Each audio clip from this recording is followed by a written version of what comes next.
କେନ୍ଦୁପତ୍ର ଚୋରା ଚାଲାଣ ଘଟଣାରେ ନିରପେକ୍ଷ ତଦନ୍ତ ଓ ଚୋରା ଚାଲାଣରେ ଲିପ୍ତ ଥିବା ସମସ୍ତ ଦୋଷୀଙ୍କୁ ଶୀଘ୍ର ଗିରଫ ଦାବି କରି ବୁଧବାର ଦିନ ରେଢ଼ାଖୋଲ ପ୍ରଖଣ୍ଡ ଆରକ୍ଷୀ ଅଧୀକ୍ଷକଙ୍କୁ ଦାବି ଜଣାଇଲା ବିଜେପି।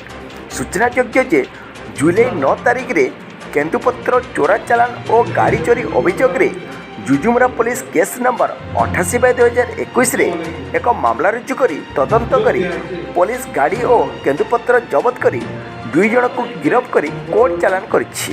ତେବେ ଆଉ 6 ଜଣ ଫେରାର ହୋଇଥିବା ବେଳେ ସେମାନଙ୍କ ମଧ୍ୟରୁ ବିଜେଡ଼ିର ରେଢ଼ାଖୋଲ ବ୍ଲକ ସଭାପତି ଉଦିତ ନାରାୟଣ ତ୍ରିପାଠୀ ଓ ଅଶୋକ ଦେହୁରୀଙ୍କ ନାମ ମଧ୍ୟ ରହିଛି।